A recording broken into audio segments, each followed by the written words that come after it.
music ever. Actually, that's the best opening song ever. Well, it's our Super Bowl recap. We're just two guys talking football. And I'm going to brag that I was right from the very beginning, Seattle winning the Super Bowl. I also said Seattle would win. No, that was after they won the championship game. I said that Seattle would win the Super Bowl. I said it before you did. Yeah, it doesn't matter. It doesn't matter. Skins forever. We're being bitchy because I'm right and he was wrong. I'm always right and he's wrong. Oh, forget it. But what a game, huh? It was a snooze fest up until that fourth quarter, right? Thank God for the field goal kicking, or else it would have been 0-0 up until that fourth quarter when it finally got interesting. And again, we were right. The Seahawks just were too much for Drake May and the Patriots. They made it interesting there for about 10 minutes. They didn't make it interesting. They made it from embarrassing to barely respectable. They kind of made it. Basically, New England had no business being in that game. Basically, Denver was garbage without Bo Nix. And the best AFC teams that were remaining or that were in the playoffs were already booted out. Yeah, it would have been interesting to see if the Rams had won, how Stafford would have his skill set, how that would have played out in that game. I think it would have been a higher scoring game. I think they would have scored more touchdowns. Again, just by the virtue of his skill set versus Sam Darnold's skill set. Either way, it was a fourth quarter to remember if you're a Seattle fan. Well, Seattle was clearly the better team. Their defense dominated on a historic level. I think Seattle barely got 100 yards total offense, which is which would be a record. I'm not sure, but Seattle's defense rose to the occasion, did exactly what they did. Sam Darnold didn't turn over the ball. That's right. And remember when about that? Remember when I said it was going to be Walker, right? If Walker had a huge game, they were going to ground and pound, and they did that. And they dominated the run. And I don't even think Walker had a dominant game. I think he had an effective game. Well, he only had about 118 yards rushing, and then a couple of 40. He had over 200 yards combined total offense with receptions and running, and he deserved the MVP. But I really believe Sam Darnold was the key to this game because he didn't turn the ball over. I didn't think he was going to do it anyway because he had proven in the playoffs that, hey, I'm a different quarterback. Right. I'm not turning the ball over.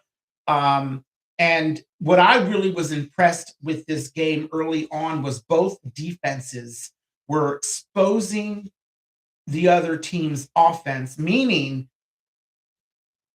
blitzes. Exotic blitzes. Devon Witherspoon had 2 sacks in the first quarter, and he's a cornerback. They usually never blitz the corners. And remember what I said. And New England also was defense. Was taking a lot of risks. They were blitzing. They were putting their receivers on an island in single coverage, forcing quarterbacks to make plays, which is exactly what you do with a quarterback who has proven to throw more interceptions than touchdowns. And remember what I said was that the defense had to get in Drake May's face, and they did. They sacked the shit out of him. 6 times, and I believe 2 turnovers, a fumble and an interception.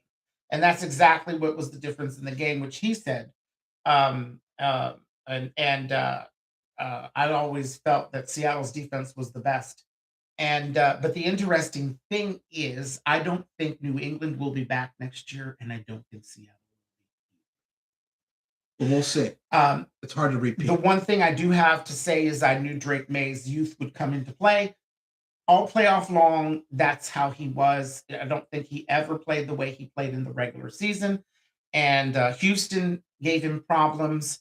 The Denver Broncos gave him problems.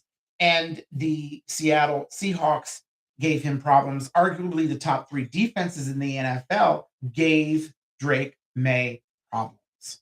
Again, for Drake May, he's young. He's just getting experience. If he had played and he had used his legs like he did during the regular season, I think it would have been a different game.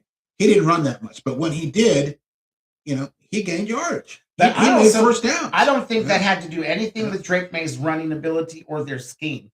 You're not running on Seattle. There were opportunities when he could have run, and he did. And what I'm saying is, I think it would have been a different game if he really let himself go out and just. And I'm saying I don't think that defense would have allowed him to. Remember, they were the best run defense in the NFL for a reason. Yeah, but still, he made some first downs For a reason. when he ran. And they were overwhelmed, outmatched. I think he didn't do it. They were overwhelmed and outmatched. But we have to give credit to Seattle. I don't think it's Drake May didn't do anything that he couldn't do. Seattle made him not do those things. That's my opinion. I agree. I mean, again, it was a defense that rattled him, that was in his face, that was all over, frankly. You know what I mean? And that was the difference, in my opinion. That one of the main reasons. And quite honestly, Seattle should have won by many more points than that. Remember when they went on 4th down in the red zone and didn't get it? Yeah. I mean, and then didn't they miss a field goal? I don't know. I don't know what they went on. I don't know. I just know that Seattle could have scored more points, and my prediction was 38-19. I said 27-24. And basically, I thought they were going to double their points we in had, terms we of had 29-14. So, again, at the end of the day, no turnovers from Darnold, great defense from Seattle, and they just couldn't come up with answers. I like Vrabel as a coach, but his team was just overmatched. He just couldn't come up. And how about this? I want to add this because I don't like Dallas. DeMarcus Lawrence publicly stating